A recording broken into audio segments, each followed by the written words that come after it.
नमस्कार. सखी सह्याद्रीच्या आजच्या भागात मी पूनम चांदोरकर आपल्या सर्वांचं मनापासून स्वागत करते.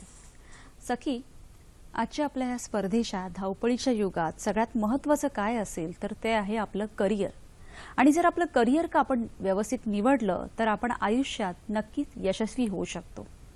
कारण आपल्या करिअरवर आपल्या आयुष्यातील इतर अनेक गोष्टी अवलंबून असतात.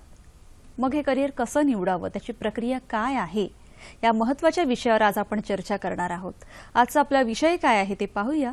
आजचा आपला विषय आहे देश परदेशातील उच्च शिक्षणाच्या संधी. आणि या महत्त्वाच्या विषयावर मार्गदर्शन करण्यासाठी अशी तज्ञ व्यक्ती आज आपण इथे आमंत्रित केली आहे. आज आपल्याबरोबर आहेत श्री रवींद्र के. नमस्कार सर. सखी सह्याद्री कार्यक्रमात तुमचं मनापासून स्वागत. श्री रवींद्र हे विद्यार्थीमित्र.org या वेबसाईटचे संस्थापक आहेत. त्यांनी BE, MBA, MIE, GDMM एवढी त्यांची शैक्षणिक कारकीर्द आहे. रोजची जवळजवळ 10 वृत्तपत्र, त्यातही इंग्रजी, मराठी, तेलुगू, हिंदी, दैनिक मासिके तसेच एम्प्लॉयमेंट न्यूजपेपर ते प्रामुख्याने वाचतात. ही सर्व वाचलेली मिळवलेली माहिती विद्यार्थ्यांच्या उपयोगात यावी, विद्यार्थ्यांना त्यांच्या शिक्षणासाठी नवनवीन संधीची माहिती एकाच ठिकाणी उपलब्ध व्हावी, या हेतूने त्यांनी विद्यार्थीमित्र.org ची निर्मिती केली. आज आपणही त्यांच्याकडून करिअर किंवा शिक्षणाच्या संधी कोणत्या आहेत, त्यांची प्रवेश प्रक्रिया कशी होते, काय आहे, या सगळ्यांविषयी जाणून घेऊयात. कार्यक्रमात तुमचा सहभाग आमच्यासाठी तितकाच महत्त्वाचा आहे. प्रश्न विचारण्यासाठी आमचे फोन नंबर्स असे आहेत 24908050, 24988050. मोबाईलवरून डायल करताना 022 हा एसटीडी कोड डायल करावा. आणखी एक नम्र विनंती, प्रश्न विचारताना आपल्या दूरध्वनी संचाचा आवाज थोडा कमी ठेवावा, जेणेकरून तुमचे प्रश्न सलग आमच्यापर्यंत पोहोचतील आणि आपल्या विषयाला अनुसरून प्रश्न विचारावेत. आजच्या आपल्या कार्यक्रमाला सुरुवात करूया. आजचा आपला विषय आहे देश परदेशातील उच्च शिक्षणाच्या संधी आणि आपल्याबरोबर आहेत श्री रवींद्र के. सर, कार्यक्रमात तुमचं पुन्हा एकदा स्वागत. कारण आज खरंच खूप महत्त्वाचा असा विषय आहे. आजचा जो आपला युवा वर्ग किंवा ही पिढी आहे, आज एवढी स्पर्धा, एवढं कॉम्पिटिशन वाढलेलं आहे की प्रत्येकाच्या मनात खूप गोंधळ असतो की करिअर कसं निवडावं, कोणतं निवडावं, त्याची प्रक्रिया काय आहे आणि त्याची परिपूर्ण माहिती आपल्या विद्यार्थ्यांना किंवा मुलांना नसते. तुमची जी वेबसाईट आहे की विद्यार्थीमित्र.org, विद्यार्थी मित्र या नावातच खूप असं विद्यार्थ्यांशी जवळीक आणि मित्रत्वाची भावना आणि एकाच ठिकाणी त्यांना नवनवीन संधी किंवा काय माहिती आहे ती त्यांना मिळावी, या हेतूने तुम्ही प्रयत्न केले आहेत. तर त्याबद्दल आम्हाला थोडं सांगा. आपल्याचं काय होतं, जे नवीन नवीन एज्युकेशन इन्स्टिट्यूशन जे चालू झाले सेंट्रल गव्हर्नमेंटच्या म्हणा, आपल्याला 10-15 वर्षानंतर कळतं की आपल्या बाकीच्या लोकांना त्याच वर्षी कळतं आणि ते आपल्यापेक्षा मग ते पुढे होऊन त्याच वर्षी त्यांचं ऍडमिशन होतं. आणि प्रामुख्याने आपण हे सगळे जे सेंट्रल गव्हर्नमेंटचे इन्स्टिट्यूट्स आहेत ते सगळे इंग्लिश न्यूजपेपरमध्ये येतात. कारण ते संपूर्ण ऑल इंडिया लेवलचा पेपरमध्ये त्यांना द्यायचं असतो. आणि आपण इंग्लिश पेपर रोज घेतो असा नाही, कधी कधी घेतो, कधी एखाद्या दिवशी चुकतो. त्याच दिवशी जर समजा त्याची जाहिरात आली तर मग आपल्याला समजत नाही. आणि आपल्याकडे हा जो प्रॉब्लेम आहे, आपल्याला वाटतं की प्रामुख्याने हा गावाकडचाच लोकांना असेल, सिटी मधला नसेल म्हणून. पण माझा असा अनुभव आहे की इव्हन मोठ्यासारखा मुंबई, पुणे आणि जास्त फरक नाहीये की जे अवेअरनेस ऑफ नवीन जे कॉलेजेस चालू झाले त्याचा अवेअरनेस खूप कमी असल्यामुळे आपला टक्केवारी कमी पडतो. मराठी टक्केवारी बाकीच्या कॉलेज, मोठे मोठे जे सेंट्रल गव्हर्नमेंटच्या कॉलेजेस आहेत. आणि एक उदासीनता पण बघितलेलं की आपण प्रयत्नच करत नाही. बाहेरचे म्हणजे महाराष्ट्राचा बाहेरचे किती चांगला कॉलेज असो त्याला आपण प्रयत्न करत नाही. आणि अवेअरनेस करण्यासाठी मला छंद म्हणून एक 25-30 वर्षापासून खूप न्यूजपेपर वाचतो. अगोदर आम्ही फक्त इंटरनेटचा अगोदर पासून हे पेपर कट करायचे, जमलं की मग काढून टाकायचे, असा करून करून खूप वर्ष. मग आता 1-1.5-2 वर्षापासून आम्ही विचार केला की असं एक वेबसाईट करावा आणि मग सगळ्या न्यूजपेपरचे, इव्हन ज्याचा ई पेपरचं एडिशन असतो त्याच्यामधून पण आम्ही जाहिरात घेतो किंवा न्यूज एज्युकेशन रिलेटेड फक्त न्यूज घेतो आणि आमच्या वेबसाईटमध्ये टाकतो. म्हणजे न्यूजपेपर एखादा मिस झाला किंवा एखादा ॲडव्हर्टाइजमेंट टाइम्समध्ये आला आणि इंडियन एक्सप्रेसमध्ये आला, स्टुडंट्स पण ते हायर एज्युकेशनचा आजचा आपला टॉपिक आहे. तर म्हणून ते फायनल इयर ग्रॅज्युएशन झाल्यावर होताना सुद्धा त्यांना खूप धडपण असते परीक्षेची, त्यांचा सेमिस्टर एक्झाम्स, मग त्यांना पेपर वाचायचा एवढा काही चान्स पण मिळत नाही त्यांना. म्हणून मग सगळे रिलेटेड न्यूजपेपर्स आणि रिलेटेड हे एकाच वेबसाईटमध्ये टाकलं तर आठवड्यात एकदा तरी सुद्धा वेबसाईट आपला उघडला तर कोणताही मिस होणार नाही. ऍडव्हर्टाइजमेंटचं मिस होणार नाही, प्रवेश परीक्षा मिस होणार नाही, कॉलेजची कट ऑफ्स मिस होणार नाही. म्हणून ह्या हेतूने आपण हे वेबसाईट बनवलेले. वेबसाईट अगदी फ्री आहे आणि पण खूप युजर फ्रेंडली बनवली. इव्हन गव्हर्नमेंटचे पण काही आपण घेतलेले त्याचं. म्हणजे विद्यार्थ्यांना अगदी एकाच ठिकाणी कोणताही गोंधळ न होता पूर्ण माहिती मिळावी या दृष्टीने खूप चांगला प्रयत्न आहे सर. पण हल्ली बऱ्याचदा प्रवेश परीक्षा घेतल्या जातात. मग प्रोफेशनल कोर्सेससाठी कोणकोणत्या प्रमुख राष्ट्रीय राज्य पातळीवर प्रवेश परीक्षा आहेत? बरं. आता कोर्सेस पण आता एवढे कोर्सेस झाले. जेव्हा अगोदर फक्त 10वी नंतर आर्ट्स, सायन्स, कॉमर्स असेच 3 असायचे आणि आर्ट्सवाल्यांना कोणत्याही प्रवेश परीक्षा नसायचा. नंतर म्हणजे BA होईपर्यंत त्यांनी ते त्याच्यात पडायचेच नाही फक्त. आणि कॉमर्सवाले सुद्धा फक्त सायन्सवाले इंजिनिअरिंगला जायचं का मेडिकलला जायचं असं. पण आता एवढे कोर्सेस चालू झाले आणि मोठे मोठे इन्स्टिट्यूट्स आहेत. म्हणजे आपल्या एवढे मोठे इन्स्टिट्यूट्स आहेत आणि पण प्रत्येकाचा एंट्रन्स एक्झाम असतो. सेंट्रल गव्हर्नमेंटचा कोणत्याही कॉलेजला एंट्रन्स एक्झाम असतो. तर तसे कॉलेजेस ऑल इंडिया लेवलला आहे आणि काही आपल्या मुंबईत पुण्यात सुद्धा आहेत सेंट्रल गव्हर्नमेंटच्या कॉलेज. पण ते आपल्यासाठी काही कोटा नाही आहे त्याचा महाराष्ट्राच्या मुलांसाठी. ते ऑल इंडिया आहे. तर आपल्या मुलं ते इव्हन आपल्या पुण्यातलं मुलं जे पुण्यामध्ये कॉलेज आहे, समजा एक एक्झाम्पल सांगतो, आर्म फोर्सेस मेडिकल कॉलेज आहे, ते प्रवेश परीक्षेच बसत नाही आपले मुलं. म्हणजे महाराष्ट्रातलं असलेलं जे नॅशनल इन्स्टिट्यूट्स आहेत त्याचा सुद्धा आपण रुची दाखवत नाही आणि ऑल इंडिया लेवलचे पण दाखवत नाही. आणि ज्या मुलांना खरंच आहे तयारी, जायची तयारी आहे, त्यांना मग ऍडव्हर्टाइजमेंट मिस होतो. अगोदर कसा व्हायचा की 12वी झाल्यावर CETचं ऍडमिशनचा प्रोसेस चालू व्हायचा.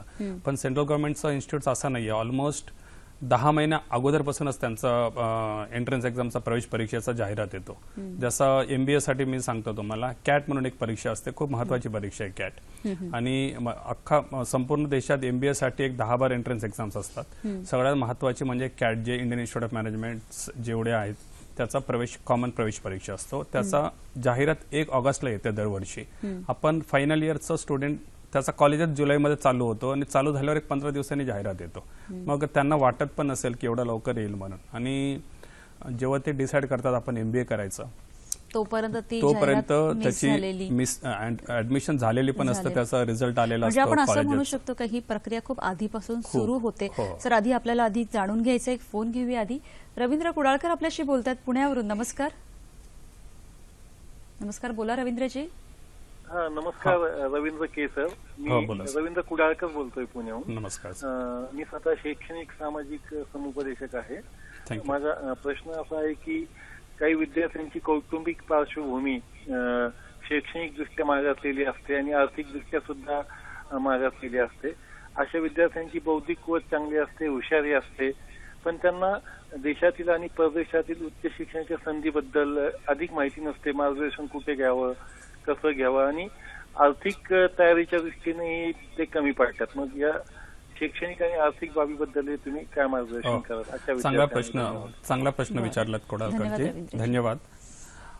हे काय मार्गदर्शन कराल सर? मार्गदर्शन म्हणजे हेच, हे जे 12वी नंतरचे किंवा ग्रॅज्युएशन नंतरचे जे, त्यांना अगोदरच कल्पना असायला पाहिजे की आपण पुढच्या वर्षी काय करणार. 1 वर्ष अगोदरपासून इव्हन फॉरेनला पण जायचे असेल तरी सुद्धा अमेरिकेचे जे प्रवेश संपूर्ण प्रोग्राम आहे त्यांचा 1 वर्ष का 1.5 वर्ष अगोदरपासून चालू होतो.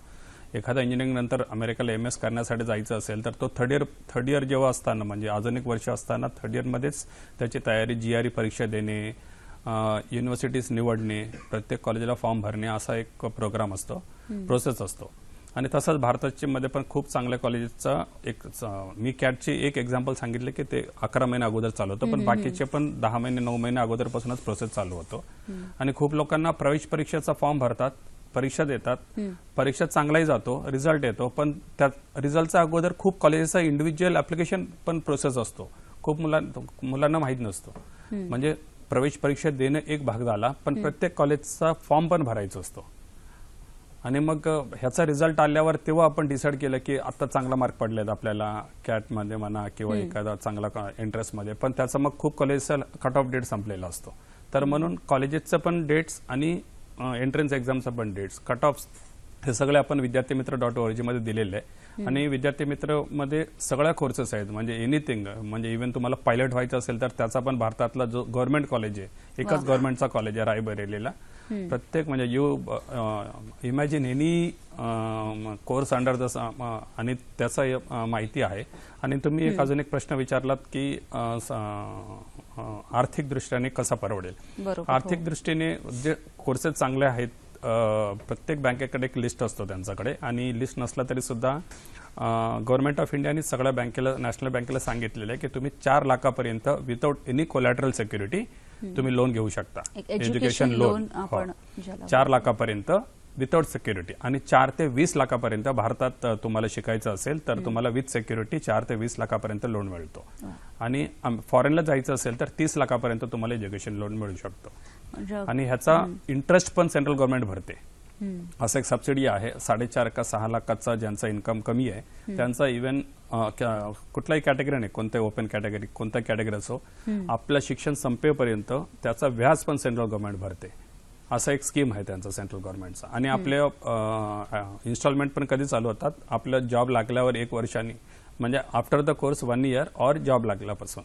तेव्हा खूप चांगली सोय आपण असं म्हणू शकतो. नाही हो, खूप चांगली. फक्त त्याच्यासाठी परिपूर्ण अशी माहिती हवी. आपली एक पुढचा फोन घेऊया. भारत वावळ आपल्याशी बोलतात डोंबिवलीवरून. नमस्कार. नमस्कार.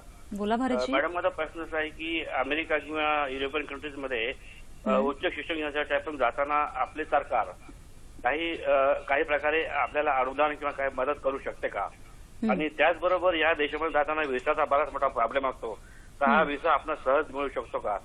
आणि तिसरा आणि शेवटचा प्रश्न असा आहे की आपले विद्यार्थी तिकडे उच्च शिक्षणासाठी जातात आणि त्यामुळे त्या देश त्यांना नोकरीसाठी ऑफर देतात, तर ते तिकडे नोकरी करू शकतात का? यावर आपण कृपया प्रकाश टाकावा. धन्यवाद. धन्यवाद भारतजी. सर, आपण खरंच विद्यार्थ्यांसाठी तुम्ही खूप तिची वेबसाईट केली की पहिली गोष्ट आपल्याला कुठे ऍडमिशन घ्यायचंय, काय आहेत, कॉलेजेस कोणते आहेत किंवा प्रवेश प्रक्रिया काय आहे याची सगळी माहिती असणं आपल्याला खूप गरजेचं आहे, नाही का? पण सर, मग उच्च शिक्षणाच्या टॉप इन्स्टिट्यूट कोणते आहेत त्याबद्दल आम्हाला सांगा. आपल्याकडे स्लाइडही आहे, हां, त्याविषयी सांगा सर. उच्च शिक्षणाचे कोर्सेस म्हणजे इंजिनिअरिंगचे IIT पासून चालू होतं. आणि IIT अगोदर फक्त 6 IIT होते, मुंबई, चेन्नई, कानपूर, खरगपूर, दिल्ली, नंतर गुवाहाटीचा चालू झाला, नंतर आता बनारस. आता असं करत करत आपल्याकडे 19-20 कॉलेजेस आहेत. आणि प्रवेश परीक्षा एकच असते. आणि त्याचा नंतर खालोखाल NITs म्हणून एक कॉलेजेस असतात, ते पण सेंट्रल गव्हर्नमेंटचेच आहेत. IITचा फुल फॉर्म आहे इंडियन इन्स्टिट्यूट ऑफ टेक्नॉलॉजी आणि NITचा नॅशनल इन्स्टिट्यूट ऑफ टेक्नॉलॉजी, एवढाच फरक आहे. आणि ज्यांना IIT मिळत नाही किंवा चांगला ब्रांच मिळत नाही ते मुलं NITला जातात. आणि NIT प्रत्येक राज्यात एक असतो आणि आपल्या महाराष्ट्रातला नागपूरला आहे. बरं, आपल्या स्लाइड्स मध्ये पण ते आपण आहे का? हां, म्हणजे तुम्ही ती माहिती देता देता आपल्याला सांगूही शकता. आणि मग हे टॉप कॉलेजेस किंवा टॉप इन्स्टिट्यूट आपण बोलू शकतो. आणि तोंडी पण सांगू शकतो. IIT झाल्यावर IITs आणि NITs घेतलं, त्याचा खाली मग IIITs म्हणून एक नवीन PPP मॉडेलवर सेंट्रल गव्हर्नमेंटने प्रत्येक स्टेटला आव्हान केलेलं आहे की थोडे पैसे तुम्ही राज्य सरकार भरा, आम्ही थोडे भरतो आणि एखादा प्रायव्हेट इंडस्ट्रीवाल्याने घ्या, आणि तो IIIT म्हणतात, त्याला Indian institute of information technology.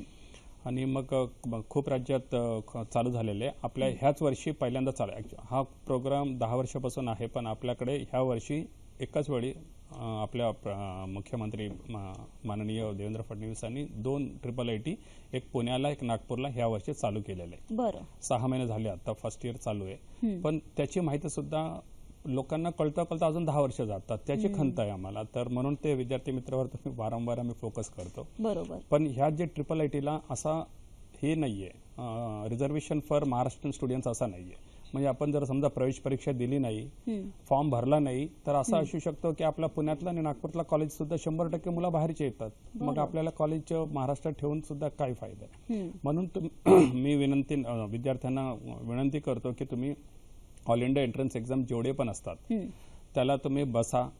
आणि इवन CET पेक्षा जे टफ वाटत असेल तरी सुद्धा नुकसान काही नाहीये, कारण आपल्या जे महाराष्ट्रातले कॉलेजेस आहेत त्याला 85% म्हणजे ते सीट सगळ्या आपल्याच लोकांना आहे. म्हणजे आपण स्पर्धा एखादा बिहारमधला किंवा साऊथमधला मुलांना स्पर्धा नाही आपल्या कॉलेजमध्ये. जसं मुंबईतला VJT आहे समजा, पुण्यातला COEP आहे, तर तिकडे 100% VJT आणि COEP मध्ये 100% ओनली महाराष्ट्रीयन स्टुडंटसाठीच आहे. तर म्हणून पण जेई सेंट्रल गव्हर्नमेंटचे आता नीट जसं 2 वर्ष आता ह्या पुढच्या वर्षापासून नीट कंपल्सरी झालेले अख्खा भारतात, मग तेव्हा आपल्याला खूप त्रास होतो. आपण इतकं वर्ष सीईटी करत त्याच मनस्थितीत आहोत. बरोबर. आणि नीट म्हणजे मग एकदम जम्प असा होतो. पण नीट झाल्यावर सुद्धा घाबरायचे काय कारण नाही, कारण महाराष्ट्रातले जेवढे पण MBBS सीट्स आहेत गव्हर्नमेंटचे तरी 100% आपल्याच लोकांना मिळणार आहे. म्हणजे आपण दुसऱ्या एखादा मराठी मुलांपेक्षा 2 मार्क जास्त आले की आपल्याला JJ हॉस्पिटल म्हणा, BJ मेडिकल म्हणा पुण्यातला कुठे ते तो बाहेरचा येऊन तो किती हुशार असला तर तो बाहेरचा मिळणार नाही. आणि प्रायव्हेट कॉलेजमध्ये 85% महाराष्ट्रीयन विद्यार्थ्यांसाठी 15% ऑल इंडिया कोटा आहे. आणि हो, आणि ते पण प्रायव्हेट कॉलेजेस कोर्टात गेलेले, पण आपल्या CMनी एक ऑर्डिनन्स पास करून ह्या वर्षी आपल्याच 85% केलेलं आहे. आणि डीम्ड युनिव्हर्सिटीमध्ये ऑल इंडिया होता, त्याला पण एक ऑर्डिनन्स काढला आपल्या सरकारने, महाराष्ट्र सरकारने ऑर्डिनन्स करून ते पण जास्तीत जास्त महाराष्ट्रीय मुलांना कसा मिळेल. हे झाला मेडिकलचा नीट म्हणून एक परीक्षा असते. एक all India institute of medical sciences म्हणून भारतातला 1 नंबरचा कॉलेज आहे. ओके. तो दिल्लीला आहे. एवढा मोठा कॉलेज म्हणजे इव्हन प्राईम मिनिस्टरला काय झालं तरी सुद्धा तिथेच घेऊन जातात अगोदर, एवढा मोठा कॉलेज आहे. त्याची एंट्रन्स सेपरेट असते. म्हणजे पुढच्या वर्षापासून मेडिकलला 2च एंट्रन्स एक्झाम, एक नीट आणि एक ऑल इंडिया इन्स्टिट्यूट मेडिकलसाठी एक. आणि दिल्लीत एकच कॉलेज होता. ह्या वर्षी नागपूरला पण चालू झाला एम्स. असे 7-8 ठिकाणी चालू झालेले, एक ऋषिकेशला आहे असा. पण एंट्रन्स एक्झाम एक असतो. तर आपल्याला नागपूरमध्ये कॉलेज चालू झाला, पण असा होऊ नये की कॉलेज इथे चालू झालं आणि आपला मराठी एखादा महाराष्ट्रीयन स्टुडंट एकही नाहीये तिकडे, कारण आपण प्रवेश परीक्षेत बसला नाही तर आपल्याला कसं मिळेल. खरं. आणि सर, ह्या जे टॉप इन्स्टिट्यूट आहेत त्यांच्यामध्ये ऍडमिशन कसं घ्यावं याविषयी आपण आधी बोलूया. एक फोन घेऊया. भरत मगदूम आपल्याशी बोलतात कोल्हापूरवरून. नमस्कार. नमस्कार के रवींद्र. नमस्कार. मला हॉटेल मॅनेजमेंट संदर्भात प्रश्न विचारायचा आहे की भारतामध्ये चांगल्या हॉटेल मॅनेजमेंट इन्स्टिट्यूट कोणते आहेत आणि त्याची कशी तयारी करावी, त्याचे क्लासेस वगैरे कुठे आहेत किंवा त्याची प्रवेश प्रक्रिया कशी असते, चांगल्या इन्स्टिट्यूटची माहिती जरा थोडीशी हवी होती. धन्यवाद भरतजी. खूप छान प्रश्न विचारला तुम्ही. हॉटेल मॅनेजमेंट पण हा एक असा फील्ड आहे, त्याचा सुद्धा एक महाराष्ट्राची सीईटी असते. त्याच्यात महाराष्ट्रात सीईटीचा थ्रूच ऍडमिशन होतो. आणि डायरेक्टर ऑफ टेक्निकल एज्युकेशन जो आपला DTE आहे ते 17 कोर्सेसचा सेंट्रलाइज ऍडमिशन करतात. त्याच्यात एक हॉटेल मॅनेजमेंटचा पण एक कोर्स आहे त्याच्यात. आणि पण ह्याच्यात पण मी ते थोडंसं सांगू इच्छितो की सेंट्रल गव्हर्नमेंटचे पण प्रत्येक स्टेटला नाही आहे, पण 19 का 20 हॉटेल मॅनेजमेंटचे कोर्सेस आहेत, कॉलेजेस आहेत. ते भारतातले सगळ्यात टॉप. म्हणजे जसं इंजिनिअरिंगसाठी IIT टॉप, तसा हॉटेल मॅनेजमेंटसाठी ते 19 कॉलेज आहेत. त्याचा पण सेपरेट एंट्रन्स असतो. त्याचं नाव पण JEEच आहे, जॉईंट एंट्रन्स एक्झामिनेशन. त्याचा महाराष्ट्रात एकच कॉलेज आहे, दादर कॅटरिंग कॉलेज. आणि दिल्लीला आहे, पुसाला, बँगलोरला आहे. तर त्या परीक्षेत जर समजा तुम्ही बसलात आणि तिकडे चांगला कॉलेजमध्ये मिळाला, कारण फरक एवढा पडतो की आपला कॉलेज आणि सेंट्रलाइज्ड ऍडमिशनचं जे मुलं आहेत ना, त्यांचा इव्हन शेवटच्या मुलाला सुद्धा चांगली नोकरी मिळते आणि आपल्या एखादा साधा कॉलेजमध्ये इव्हन टॉपरला पण जॉब मिळत नाही. एवढं महत्व आहे तुम्ही नॅशनल इन्स्टिट्यूटचा. तर हॉटेल मॅनेजमेंटसाठी तुम्ही JEEला बसा. त्याची पण जाहिरात पेपरमध्ये येते, दरवर्षी येते. कमीत कमी 15 वर्षापासून मी स्वतः बघतोय त्याची जाहिरात. तर ते विद्यार्थीमित्र.org मध्ये सुद्धा तुमचा तो आहे, किंवा हल्ली आता गुगल झालेल्या गुगलवर सुद्धा तुम्ही JEE हॉटेल मॅनेजमेंट केलं तरी सुद्धा तुम्हाला सगळं दिसेल, त्याची पूर्ण माहिती त्यांना मिळू शकेल. अगदी खरं. पण तुम्ही 100-200 वेबसाईट बघण्यापेक्षा एक वेबसाईट मध्ये पण दिसेल आमच्या वेबसाईट विद्यार्थी.org www.vidyarthi.org मध्ये. सर, मगापासून आता तुम्ही जे उच्च शिक्षणाचे म्हणजे टॉप इन्स्टिट्यूट सांगितले, मग त्याच्यामध्ये ऍडमिशनची प्रक्रिया कशी आहे ते सुद्धा सांगा. ऍडमिशनचा प्रक्रिया मी जसं सांगितलं मगाशी, प्रत्येकाचा एंट्रन्स एक्झाम असतो. उच्च शिक्षणाचा आता मगाशी आता इकॉनॉमिक्सचा कॉलेज आहे, एक एक्झाम्पल म्हणून सांगतो. इकॉनॉमिक्स पण खूप मोठा फील्ड आहे. आपल्या पुण्याला एक Gokhale institute of economics and politics म्हणून आहे, पॉलिटिक्स अँड इकॉनॉमिक्स म्हणून आहे. तिकडे अंडर ग्रॅज्युएशन नाही आहे, पण मास्टर्स आहे. आणि आपलं महाराष्ट्र गव्हर्नमेंटचं कॉलेज, एडेड कॉलेज आहे आणि खूप मोठं आहे. 1930s मध्ये काहीतरी चालू झालेलं कॉलेज आहे. आणि फर्ग्युसन कॉलेजचा अगदी गेटच्या बाजूलाच त्यांचा कॉलेज आहे आणि खूप मोठा कॉलेज आहे. तिथे पण 90% मुलं, इव्हन लास्ट इयरला सुद्धा बघितलं, 90% स्टुडंट्स ना दिल्लीचे असतात. मी त्या डायरेक्टरना एकदा विचारलं की एवढं असं काही आहे. तर ते म्हणे इथली मुलं का कमी असतात. तर त्यांनी विचारलं की आमची जे प्रवेश परीक्षा असते, प्रवेश परीक्षेला आपले मुलं बसतच नाहीत. 98% का 95% मुलं दिल्लीच्याच बसतात, म्हणून 90% तेच निवडल्या जातात. म्हणजे महाराष्ट्र गव्हर्नमेंटचा कॉलेज असून सुद्धा 15,000 फीस आहे फक्त त्याला MA इकॉनॉमिक्सला, आणि त्यांच्याकडे जे अनसबसिडाइज्ड अजून 2 कोर्सेस आहेत त्याला 2.5 लाख फीज आहे. तरी 90% मुलं बाहेरची आहेत. म्हणजे दिस इज ओनली बिकॉज ऑफ अनअवेअरनेस. आणि एक गोरेगावला एक कॉलेज आहे मुंबईला, रिझर्व्ह बँक ऑफ इंडियाचंच कॉलेज आहे. म्हणजे रिझर्व्ह बँक ऑफ इंडियाचा गव्हर्नर एक्स ऑफिशियो डायरेक्टर आहे. त्याचं नाव आहे Indira Gandhi institute of developmental research, IGIDR, Goregaon ईस्टला आहे. तो कॉलेज चालू होऊन कमीत कमी 15 वर्ष झाले, तरी आपल्या लोकांना त्या कॉलेजबद्दल माहित नाही. आणि फीस एवढं कमी, आणि तिकडे MSc इकॉनॉमिक्स केलं तर डायरेक्ट अमेरिकेत टॉप युनिव्हर्सिटी म्हणजे जसं हार्वर्ड स्टॅनफर्डला पण PhDला इकॉनॉमिक्सला ॲडमिशन मिळतो. आणि विदाऊट एनी कोणत्याही कॉलेजचा तिकडे फ्रीमध्ये मिळतो. आणि म्हणजे उलटा एव्हरी मंथ PhD संपेपर्यंत तेच पैसे देतात. असा एक नंबरचा कॉलेज मुंबईला तसंच आहे.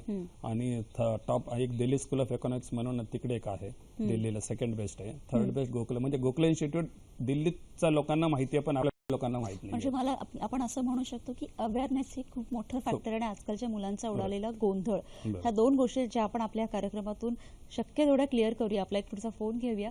संपदा कुलकर्णी आपल्याशी बोलतात कर्नाटकवरून. नमस्कार. नमस्कार. हॅलो, बोला संपदाची. नमस्कार सगळ्यांना. माझी मुलगी आता 10वीला आहे ह्या वर्षी, आणि तिला फॉरेन्सिक सायन्स मध्ये इंटरेस्ट आहे. मग भारतात कुठं म्हणजे कॉलेजेस आहेत आणि काय करायला लागेल त्यासाठी? बरं सर, खरं तर तुम्ही आपल्या उच्च शिक्षणाच्या टॉप इन्स्टिट्यूट कोणत्या त्याबद्दल सांगितलं. त्याच्यामध्ये प्रवेश प्रक्रिया कशी असते त्याबद्दलही तुम्ही सांगत होता. आपल्याकडे काही छान स्लाइड्सही आहे, त्याविषयी तुम्ही सांगा. आणि अजून या प्रवेश प्रक्रियेबद्दल आम्हाला सविस्तर सांगा. ज्या स्लाइड्स आपल्याकडे आहेत. जे भारतातले ना प्रत्येक स्ट्रीमचे जे टॉप कॉलेजेस आहेत ना त्याचे आपण घेतलेले आहोत तिकडे. आणि ह्याच्याशिवाय पण अजून जे जसं बघा TIFR म्हणून एक आहे कॉलेज कोल्हापूरला आहे, Tata institute of fundamental research. नंतर आपण IIMs घेतलेले. NLU म्हणजे नॅशनल लॉ युनिव्हर्सिटी असं नाव आहे. आणि नंतर मग बेसिक सायन्सेसमध्ये सुद्धा इंटिग्रेटेड PhD म्हणजे 12वी नंतर 5 वर्षाचा पण एक MSc म्हणून कोर्स असतो. त्याला गव्हर्नमेंटच आपल्याला 1 लाख रुपये देते. फीस तर तरी नाहीच आहे. आणि त्याला ISAR म्हणतात कोर्सचं. आणि आपल्या महाराष्ट्रात पण पुण्यात ISAR आहे. भारतात फक्त 6 आहेत. आपल्या पुण्यात जे NCLच्या कॅम्पसमध्ये ISAR आहे. तसंच इंटिग्रेटेड MSc आहे. आणि खूप लोकांना अजून माहित नाहीये की एक IIM मध्ये सुद्धा एक 12वी नंतर एक MBA चालू झालेला आहे. IIM इंदोरमध्ये 12वी नंतर डायरेक्ट IIM मध्ये. म्हणजे आपण इंजिनिअरिंग करून किंवा एखादं ग्रॅज्युएशन करून कॅटला बसा, 1-1 लाख चांगला फेस करा, त्याच्याऐवजी 12वी नंतर जर समजा मिळाला तर तुम्हाला डायरेक्ट IIM मधून MBA होतो. आणि तुम्ही BBA MBA अशी डबल डिग्री मिळते. आणि त्याला कॉम्पिटिशन कमी आहे कारण खूप कमी लोकांना माहिती आहे असं. सर, आता ह्या स्लाइड्समध्ये आम्ही एक रँक प्रेडिक्टर फॉर स्टुडंट्स असे एक स्लाइड्स बघितले, त्याविषयी आम्हाला सांगा. बरोबर. आम्ही खूप म्हणजे रँक प्रेडिक्टर हा खूप महत्त्वाचा बनवलेला आम्ही खास आपल्यासाठी. हे रँक प्रेडिक्टर महाराष्ट्र स्टुडंटसाठीच बनवलेले. आपल्याकडे जे आता जो प्रोसेस आहे, डायरेक्टर ऑफ टेक्निकल एज्युकेशन कमीत कमी 17 कोर्सेसचा ऍडमिशन सेंट्रलाइज पद्धतीने करते. जसे पॉलिटेक्निक म्हणा, BE म्हणा, ME म्हणा, हॉटेल मॅनेजमेंट मगाशी आपण बोललो, हॉटेल मॅनेजमेंटचा, फार्मसीचा, आर्किटेक्चरचा, लॉचा, असा खूप कोर्सेस करते. तर मुलांचा एवढा गोंधळ होतो की ह्या वर्षी आपण इंजिनिअरिंग CET झाल्यावर CETचं मार्क्सवर आपण जेव्हा फॉर्म भरतो, ऑप्शन फॉर्म, तर आपण लास्ट इयरचा कोणत्या कॉलेजला कोणत्या ब्रँचला किती कट ऑफ आहे ते बघायचं असतं. आणि आपल्या DTचं वेबसाईटवर सुद्धा त्याची माहिती आहे. पण तो 3,000-2,500 पानाचा PDF फाईल आहे. म्हणजे मुलांना 3,000चा PDFचा प्रिंटआउट घ्या आणि कोणत्या कॉलेजला खूप किचकट आहे, म्हणजे खूप त्रास होतो.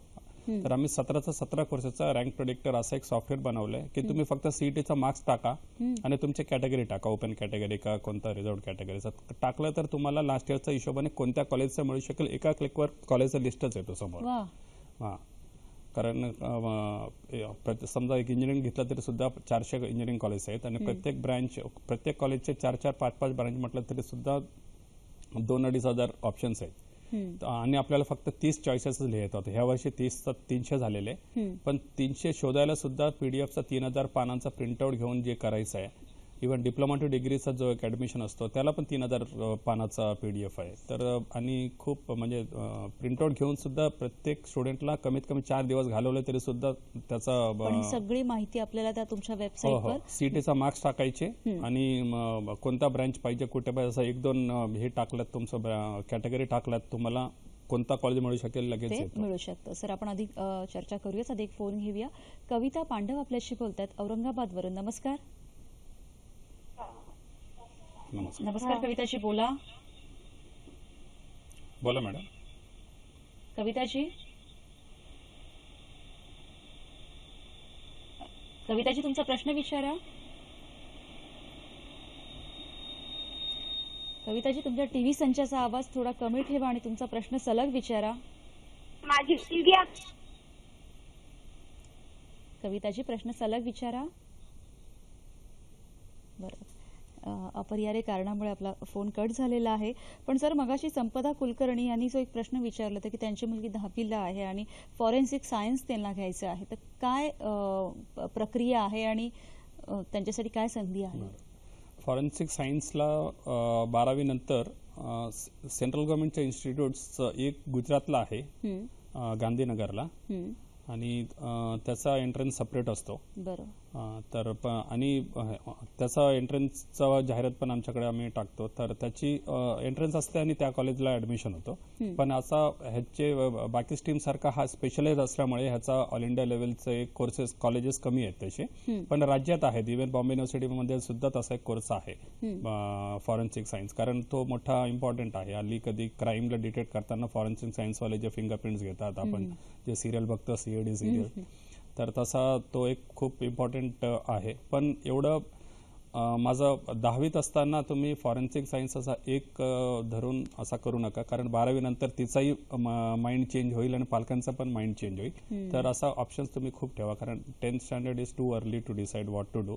तर म्हणून तुम्ही पण त्याच्यासाठी तुम्हाला 11वी-12वीला बायोलॉजी सब्जेक्ट घेऊनच करावा लागेल. हे महत्त्वाचं आहे. तर फिजिक्स, केमिस्ट्री, बायोलॉजी घ्या, मॅथ्स वाटल्यास सोडून द्या किंवा ठेवा. आणि जर समजा मेडिकल घेतलं तर मेडिकल MBBS करून सुद्धा फॉरेन्सिक सायन्समध्ये आपल्याला MD करता येतो. म्हणजे सर, आपण असं जसं मगाशी तुम्ही सांगितलं की पूर्वीच असं होतं की आर्ट्स, कॉमर्स, सायन्स या 3 रस्त्यांशिवाय कोणते रस्तेच आपल्याला माहीत नव्हते. पण आता असंख्य वाटा निघाल्यात, असंख्य कोर्सेस, इन्स्टिट्यूट आणि संधी करिअरच्या आपल्या सगळ्या विद्यार्थ्यांसमोर किंवा सगळ्यांपुढे ओपन आहेत. सर, आजचा जो आपला विषय आहे रवींद्रची देश परदेशातील, याविषयी आपण बोलतोय. आपल्या इथल्या शिक्षणाच्या काय संधी आहेत हे तर आपण जाणून घेतच आहोत, पण परदेशातील, आउट ऑफ इंडिया शिक्षणाच्या संधी काय आहेत? आणि जसं मगाशी भारतजींनी जो प्रश्न विचारला होता की आपली मुलं तिकडे जातात US किंवा तिकडे शिकायसाठी, तर आपल्या सरकारकडून किंवा काय आर्थिक त्यांना मदत होते का? आणि त्यांनी त्याच्याच पुढे विचारलेलं की तिथे त्यांना जॉब मिळतो किंवा लगेच संधी मिळते का? काय सांगाल? चांगला प्रश्न आहे. आपण फॉरेन एज्युकेशन बद्दल गव्हर्नमेंटच्या स्कीम्स असा आहेत, म्हणजे प्रत्येक स्टेट, म्हणजे इव्हन महाराष्ट्र गव्हर्नमेंटने पण 300 लोकांना का 200 लोकांना पाठवते. एकेकाला 20 लाख रुपये गव्हर्नमेंट फ्रीमध्ये, म्हणजे लोन म्हणून पण नाही, त्यांना सबसिडी म्हणून देते. पण ही फॅसिलिटी फक्त रिझर्व्ड कॅटेगरी लोकांनाच आहे, ओपन कॅटेगरी लोकांना नाहीये. रिझर्व्ड कॅटेगरी लोकांना बार्टी थ्रू देतात ते, 200 लोकांना पाठवतात ते, आणि स्वतःचा खर्च नाही, म्हणजे 20 लाखापर्यंत तरी गव्हर्नमेंट देते. आणि आपण जाणून घेऊया की उच्च शिक्षणासाठी फॉरेनमध्ये कोणते देश चांगले, आणि प्रत्येक देश म्हणजे जसं अमेरिका आहे, युरोप आहे, सिंगापूरला पण जातात, ऑस्ट्रेलियाला जातात. आणि अगोदर खूप ग्रॅज्युएशन नंतरच जायचे, पण आता आपल्या खूप लोकांचा आर्थिक परिस्थिती चांगला असल्यामुळे 12वी नंतर सुद्धा फॉरेनला जातात. आणि 12वी नंतर ज्यांना जायचंय तर त्याला एक SAT म्हणून एक परीक्षा असते, स्कॉलॅस्टिक ॲप्टिट्यूड टेस्ट. ती एक परीक्षा द्यावी लागते, त्याला SAT 1 म्हणतात, आणि तो जनरल असतो. आणि एक SAT 2 म्हणजे सब्जेक्ट SAT, म्हणजे मॅथ्सचा SAT, फिजिक्सचा SAT, असा एक सब्जेक्ट त्याला SAT 2 म्हणतात किंवा सब्जेक्ट SAT म्हणतात. हे अमेरिका आणि कॅनडासाठी आहे. आणि युरोपमध्ये सुद्धा शिक्षणाच्या संधी आहेत, 12वी नंतर जावा, ग्रॅज्युएशन नंतर जावा. पण मी युरोप डिस्करेज करतो, कारण युरोपमध्ये शिक्षण झाल्यावर, ग्रॅज्युएशन झाल्यावर किंवा इव्हन मास्टर झाल्यावर सुद्धा तिकडे कोणती एंट्रन्स परीक्षा नाही आहे युरोपला जायला. कोणत्याही देशात युरोपमध्ये विदाउट एंट्रन्स 12वीत तुम्हाला 50% पडले तर सुद्धा चांगल्या कॉलेजमध्ये ॲडमिशन मिळतो आणि कॉलेजेस चांगले असतात. पण तिकडे आपल्याला जॉब्स मिळत नाही आणि आपल्याला परत यावं लागतं. आपल्याला तिकडे एवढं खर्च, लाखात खर्च करून परत आल्यावर सुद्धा नोकरी इकडचा लोकल स्टुडंटपेक्षा काही जास्त मिळत नाही. म्हणून युरोप जास्त अवॉइडच करा. फक्त चांगला आहे म्हणजे अमेरिका चांगला आहे. तो 12वी नंतर गेलं तर जरा खर्च जास्त होतो, ग्रॅज्युएशन नंतर गेलं तर कमी खर्च होतो. आणि तिकडे एक खास तुम्हाला स्टेम कोर्सेस म्हणून एक सांगतो. स्टेम म्हणून एक मोठा लिस्ट आहे त्यांचा डिपार्टमेंट ऑफ इमिग्रेशनचा. त्या स्टेममध्ये जर समजा त्या लिस्टमधला तुम्ही एखादा जर समजा कोर्स केला आणि कोर्स संपल्यावर जर तुम्हाला जॉबची H1 व्हिसा मिळाला नाही तर एक OTP म्हणून एक असतं, ऑप्शनल प्रॅक्टिकल ट्रेनिंग, OPT. आणि तुम्ही मास्टर्स केलं तर 1 वर्ष तुम्ही राहू शकता तिकडे विदाउट व्हिसा जॉब करायला. पण तुम्ही स्टेम मधला एखादा कोर्स केला, स्टेमचा फुल फॉर्म मी सांगतो, science, technology, engineering and mathematics असा त्याचा फुल फॉर्म आहे. त्याच्यातला जर समजा एखादा कोर्स केला तुम्ही स्टेमच्या लिस्टमध्ये तर तुम्हाला ऑलमोस्ट 3 वर्ष राहता येतं. मग त्या 3 वर्षात एव्हरी इयर H1चा जो ड्रॉ काढतात त्याच्यात आपल्याला H1 पण मिळून जातो. H1 म्हणजे जॉब व्हिसा. मग नंतर ग्रीन कार्ड होतो. आणि अमेरिका सगळ्यात मोठा इकॉनॉमी असल्यामुळे तिकडे जॉब्स मिळतात. युरोपचे पण आहेत, जर्मनी सेकंड का थर्ड बिगेस्ट इकॉनॉमी आहे, पण तिकडे इंडियन्स लोकांना नोकऱ्या मिळत नाहीत. ज्यांना चांगलं शिक्षण करून परत यायची तयारी आहे त्यांनीच जावं युरोपला. सर, आता मगाशी तुम्ही व्हिसाबद्दलचे सांगितले त्याविषयी आपण अधिक बोलूया. अधिक फोन घेऊया. धनश्री आपल्याशी बोलतात विरारवरून. नमस्कार.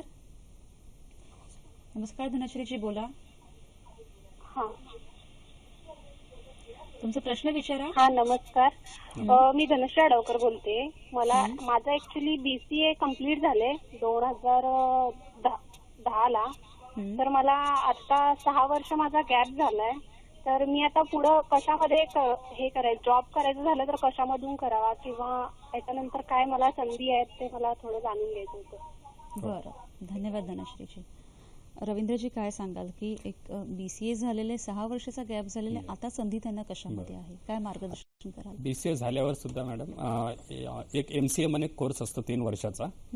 तुम्ही फुल टाइम वेळ जमत असेल तर तुम्ही MCA नक्कीच करा. आणि 3 वर्ष अगोदर एक नवीन गव्हर्नमेंटचा रोल आलाय सेंट्रल गव्हर्नमेंटचा की ज्यांनी BCA करून MCA केले त्यांना डायरेक्ट सेकंड इयरमध्ये ॲडमिशन मिळतो.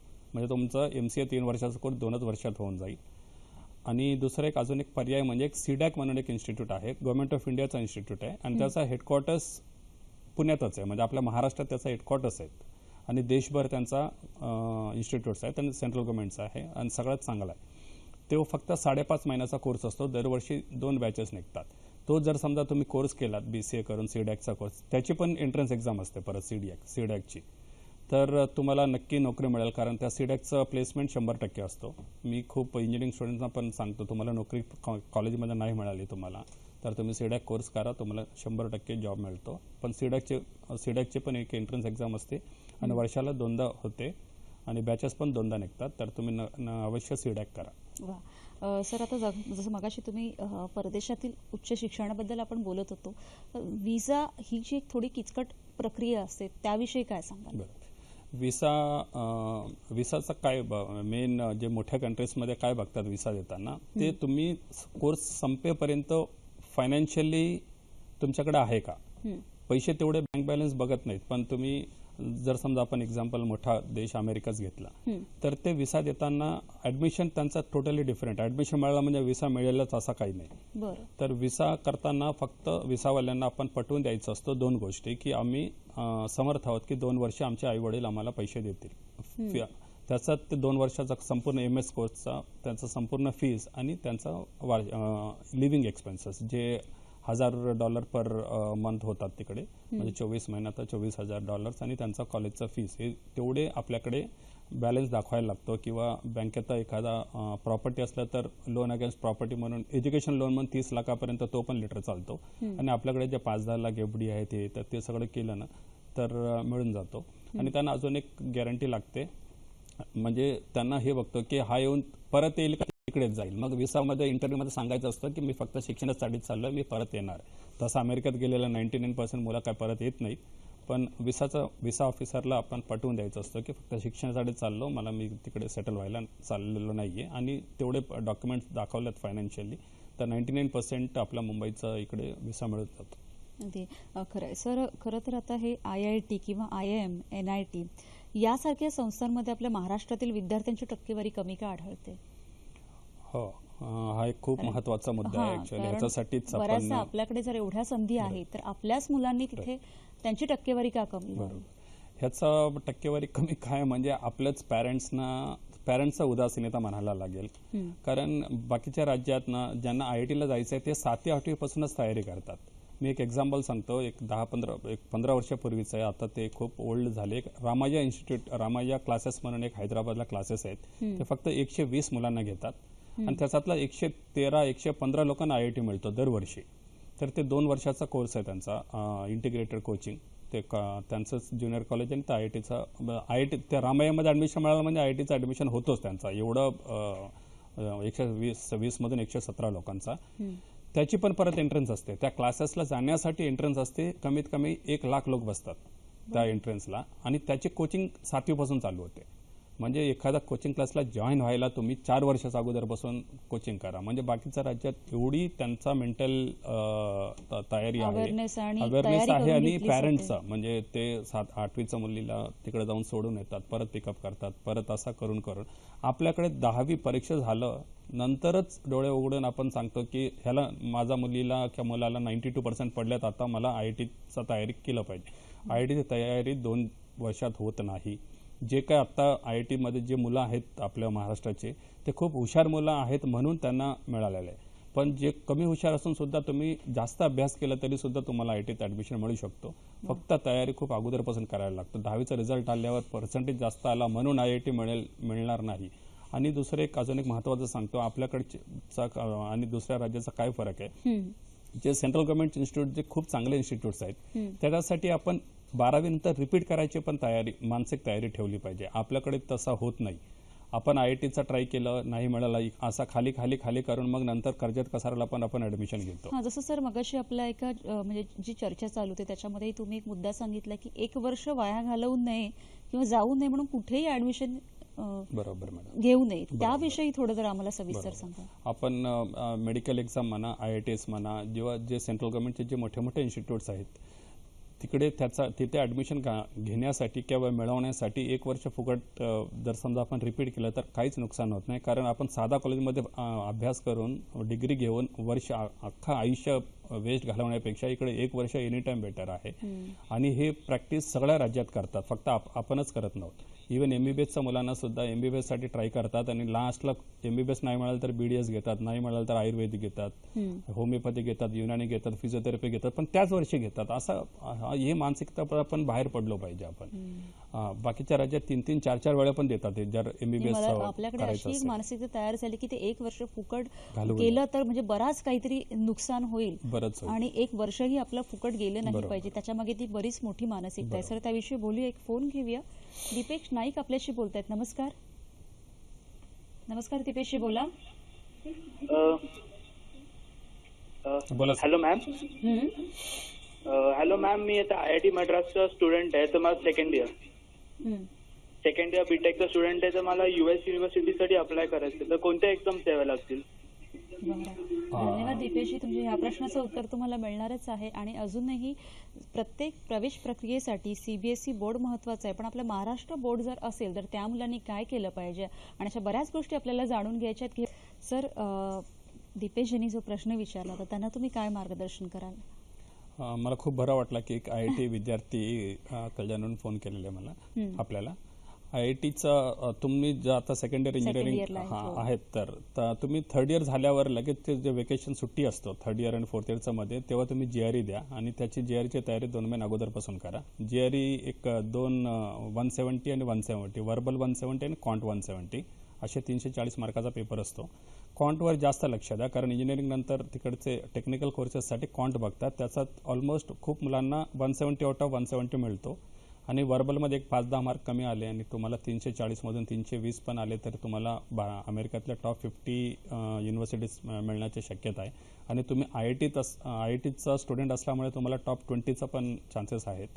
आणि टोफेल पण एक परीक्षा असते, पण टोफेल फक्त विसासाठी असतो. म्हणजे अमेरिकेत 200 कंट्रीचं मुलं येतात, मग त्यांना कोरियन, चायनीज, मग त्यांना इंग्लिश समजतो का त्याच्यासाठीचं टोफेल ॲडमिशन, त्याच्यावर ॲडमिशन बेस होत नाही. आणि GREची तयारी करावी. GRE चांगलं झाल्यावर तुमचे 4 वर्षाचं अकॅडमिक्स बघतात.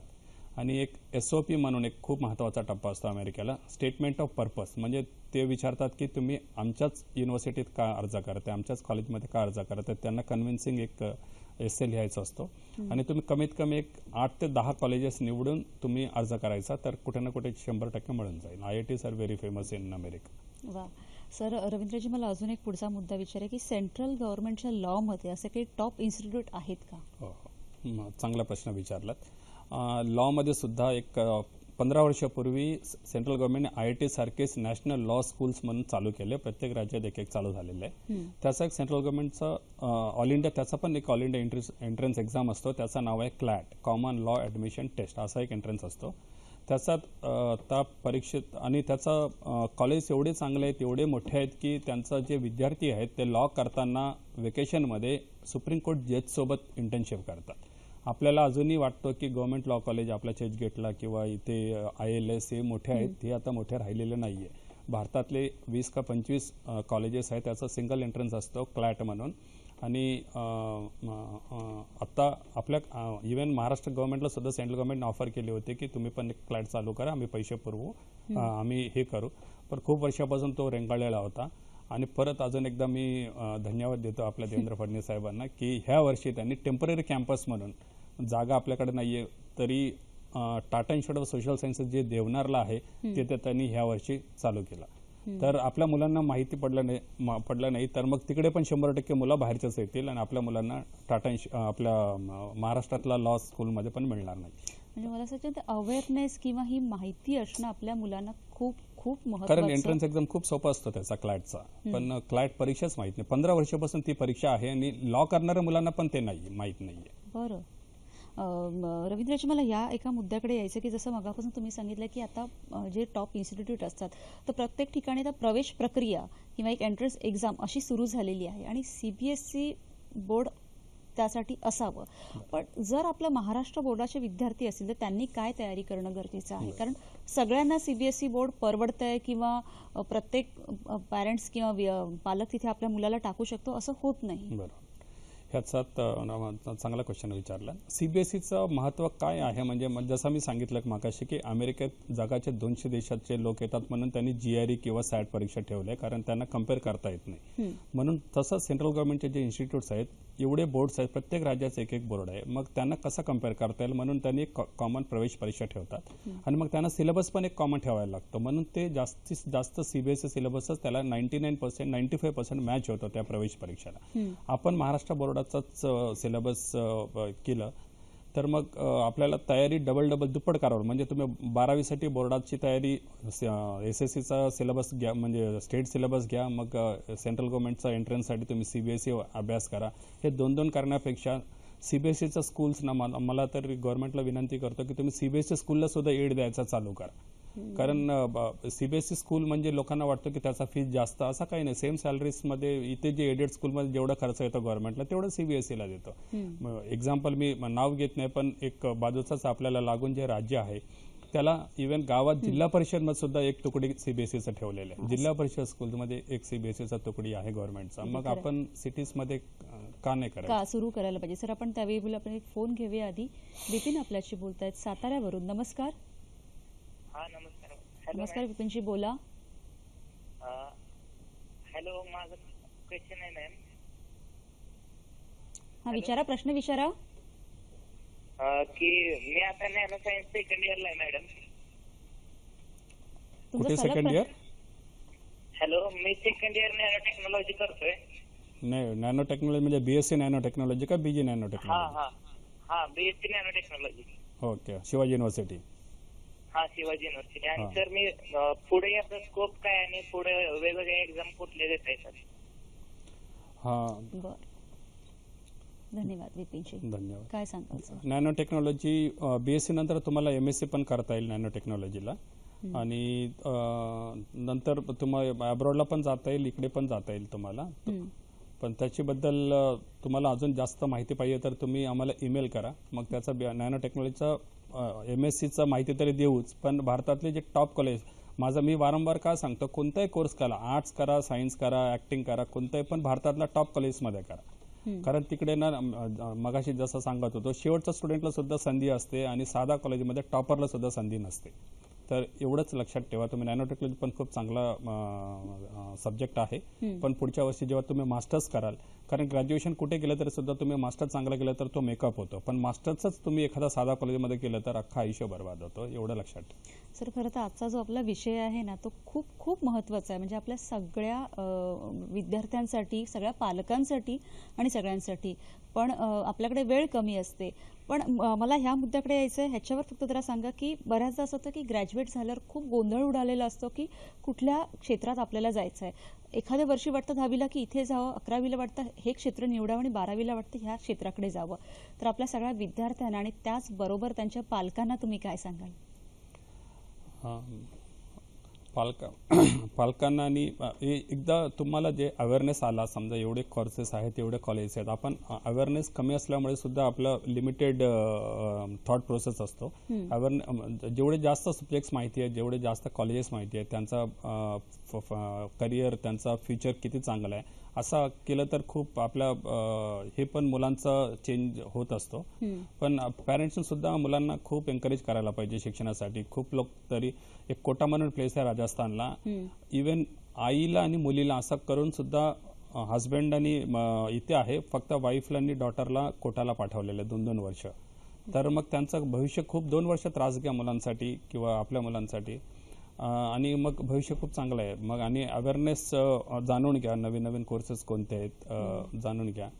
आणि मग तुम्ही पॅरेंट्सच खूप काम आहे. ॲक्च्युली माझा खूप विनंती करतो मुलांना की ज्यांचा मुलगा हुशार आहे किंवा मुलगी हुशार आहे, 9वीपासूनच टीव्हीच काढून टाकायचं, केबलच ठेवायचा नाही. तर पॅरेंट्सना सुद्धा थोडंसं सॅक्रिफाईस करावं लागतं मुलांचा ह्याच्यासाठी.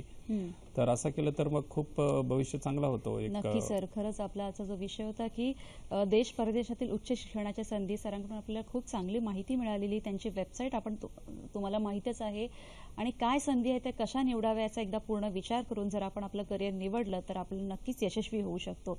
सर, आज तुम्ही इथे आलात आणि खूप छान माहिती आम्हाला दिली, त्याबद्दल खरंच खूप खूप धन्यवाद.